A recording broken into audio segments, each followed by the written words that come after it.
University professor started off his class by picking out of his back pocket a £20 note.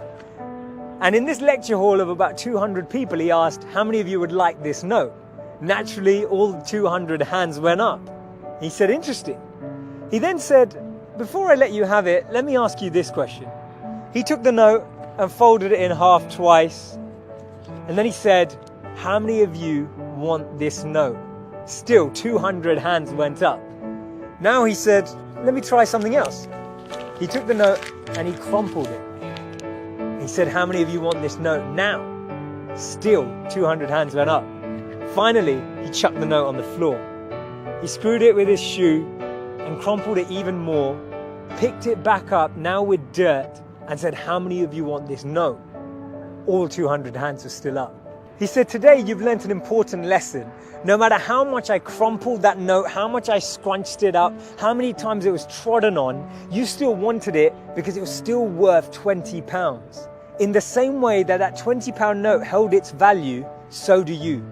No matter how many times life will tread on you, life will crumple you, life will scrunch you, and life will squeeze you, you will always keep your value, that spark within us all of bliss, knowledge, and eternity that exists. That spark will never be taken away.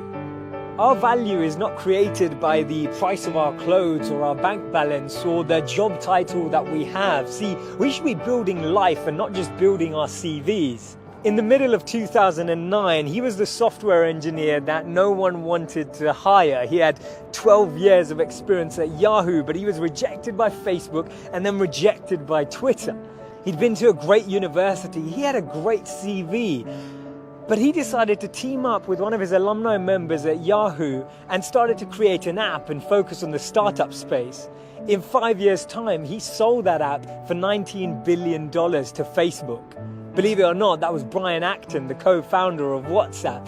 When he was rejected from Facebook, he said it was a great opportunity to connect with some fantastic people. I look forward to life's next adventure.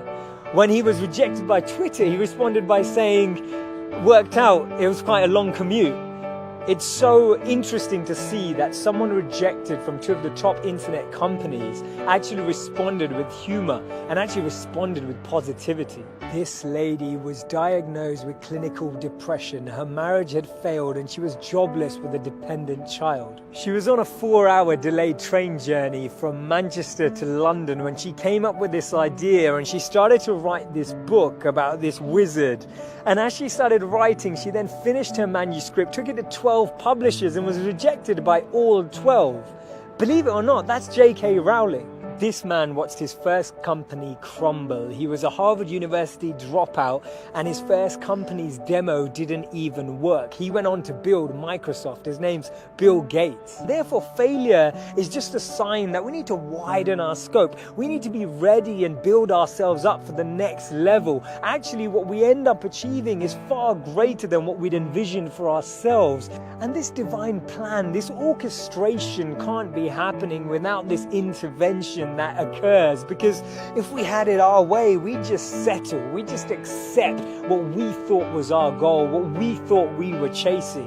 But actually, I've noticed that when you don't get that, later down the line, you look back and you reflect and realize that what you've gained is so much greater. Failures are only failures when we don't learn from them, because when we learn from them, they become lessons, and we actually extrapolate all of these teachings and actually get more insight into how we can improve the way we work and how we can actually drive with a different energy. The challenge we have is that we only talk about people's failures when they succeed, and that's why they become this taboo, or we feel like their failures never happened. We need to share these stories earlier. We need to bring out these stories and experiences on the journey so that people who are on the journey can actually follow in those footsteps. And that's why Steve Jobs said you can't connect the dots moving forward. You only can when you're looking backwards.